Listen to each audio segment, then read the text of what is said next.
Hello, this is Michael Dennin from UC Irvine, and I'd like to talk to you today about online pedagogy, online courses, how it fits in overall with everyday improvements in pedagogy, and where we're going with it.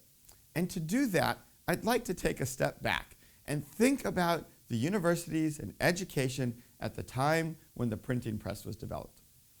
Before the printing press, we only had handwritten books, many of them done in fancy calligraphy. And suddenly we have the printing press, a brand new technology. And the question we might want to ask ourselves is what went on at that point in time? The first thing I think that did not happen, but maybe we just lost the records, was an intense battle between whether courses should be calligraphy-based or printing press book-based. You know, this challenge between whether or not to adopt the new technology. I think there were people who were concerned about the printing press because there were people who probably wanted to control knowledge and not have it distribute widely. And one thing the printing press certainly did was open up mass education in a very new way. But by analogy to what we're doing now, right now we have this interesting debate between whether or not even to use online in certain spheres and to think about online courses as valid, whereas in the last technological change, there wasn't a concern about validity, there was just a concern about controlling knowledge. The other question you might want to ask yourself is you would expect when we got the printing press, we can now mass produce books. And one of the reasons for lecture notes was we didn't really have books. They were hard to make, they were expensive, so you'd give your lecture and each student would create their own book as they went along. Now fascinating, when we came out with printing press and books, the lecture notes didn't go away. We realized there was value to the lecture notes that go beyond just creating your own book, and they stayed a staple of education right up till now. And so I want this framing because I think it's important to think about online and technology in this context of a new technology, a new methodology being available to us, and what's the implications of that change. So the first thing I want to address is what I call the myth of the online course. Most of the discussion of online education talks about the online course versus the face-to-face course, or the online course versus the traditional course. But if we think about it, if you try to define a course, what might you define it to be?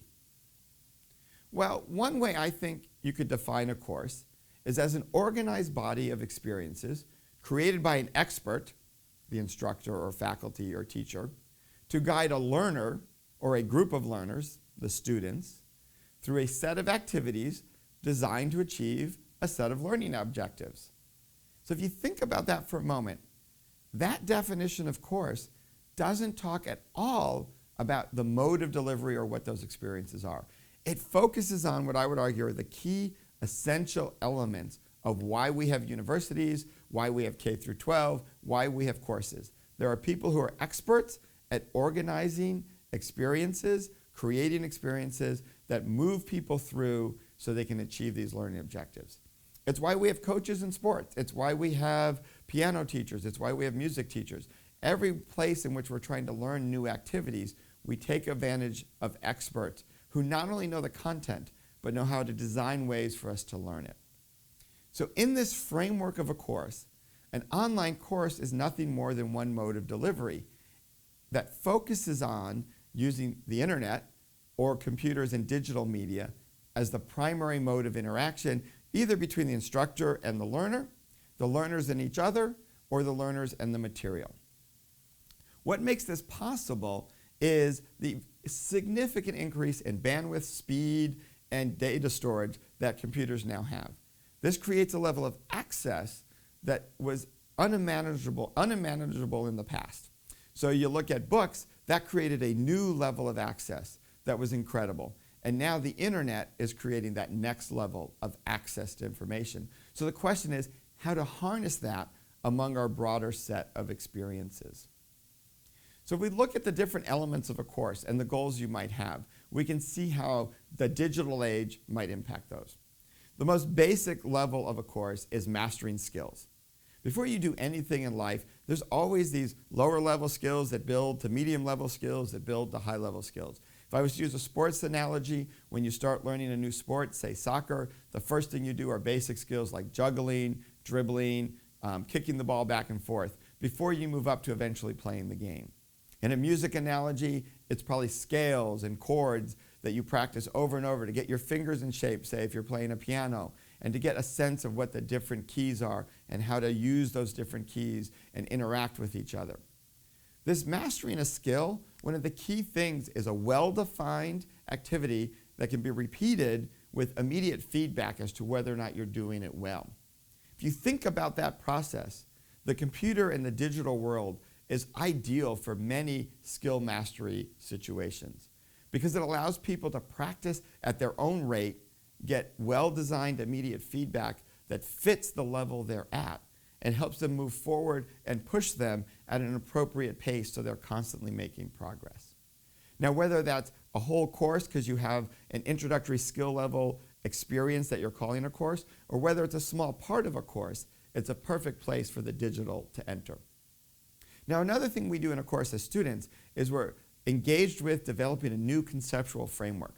We have a way that we think certain things work, or a way to think about certain objects, whether it's literature or history or the theories of physics. And maybe our approach to it isn't really at the level of an experienced person or a master. And we're trying to build this new conceptual framework. Now, this is an interesting place. Right now, I think this usually involves having to interact with an expert. There can be elements of technology with it. A simple low-hanging example is if you're going to learn a new appreciation of art, by having the art on the computer and interacting with it in that way with the guidance of an expert or instructor, that helps because now you don't have to actually have the money or time to get to a museum or get to a special collection. You can interact in a much easier way. But the actual learning of the new conceptual framework probably involves a deep interaction with a person that may or may not be achievable through the technology that's available now. A third one is creating a connection with a field of inquiry. I call this being inspired, getting excited about the material, understanding why it's being pursued by people. Here you really want the role of an expert, but depending on that person, you may need that face-to-face human connection, or it might happen great through a video and a well-designed video with the person in that video. Hopefully, this video is giving you a connection to what I like about online, so you can see video may work, but for some people, you still need the face-to-face for this area. And finally, there's building a community of learners. Now, this is an interesting one because humans, we've evolved to be community builders, but we evolved to do it face-to-face. There are so many signals and nonverbal communication that goes on in that, but as the computer gains bandwidth, as video and more people can be on video gets better and better, it'll be interesting to see how this aspect of learning and designing an online experience grows, particularly because it gives access to such a broader community. Right now, our community, if we rely on the face-to-face, is geographically limited. You can only build community in the same spatial location. As online technology gets better, we could probably build that same level of community, but worldwide. And again, depending what your goal is with that particular course and what level and type of community you're trying to build, the online works great, or maybe you need the face-to-face. I really think it's this last one, building community, that is one of the most interesting research questions for online technology and courses and instruction and the whole overall university experience. Because we know human interaction is complex. We know the study of community building crosses so many fields and disciplines. It's an interesting interdisciplinary space. As I said, communication goes deeper than just the verbal. There is all of the nonverbal communications, but there's also the physical. There's the touch. There's the being able to see what people are doing and just experience the same place that they're experiencing. But at the same time, this ability to see people around the globe with essentially no cost is amazing and fundamentally transformative to how we think about community, particularly in that course context. So one analogy I like to make to the online world and online instruction, people tend to focus on the dramatic. Oh, online courses are going to totally revolutionize, be infinitely cheaper than face-to-face, and remove the university, and we're all going to be out of jobs. Well, if you think about it historically, there's a perfect analogy with something that's happened in art. We had live theater.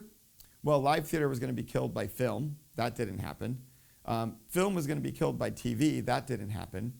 And as far as I can tell, YouTube, which is apparently the end of everything, has not killed anything yet either. But each of these stages does bring change. It brings new modes of interaction, new ways of doing things, and they each bring their own unique experience to the art. They allow us to achieve things we could not achieve before. So if you look at online education and technology through that lens, I think you see the excitement of it and its potential. It's not going to replace the old, but it's going to transform and allow us to have these new possibilities. Just like the printing press did not actually kill individual art. We still have beautiful calligraphy being made. We still have beautiful handwritten books being made.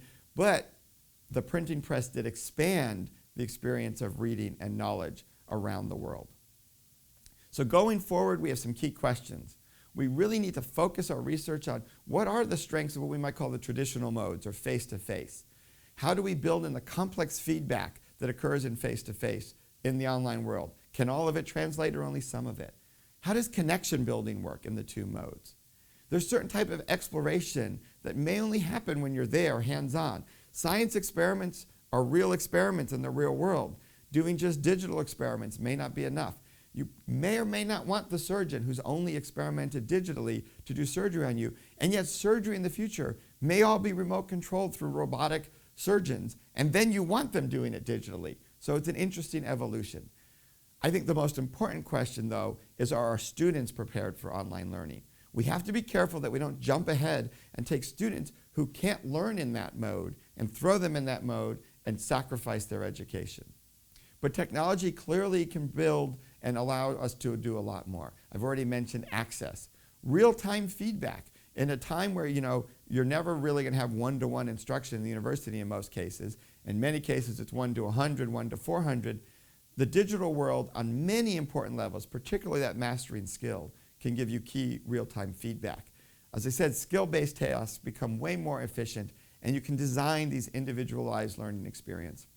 So that next step is research. And at places like UCI, that's our focus.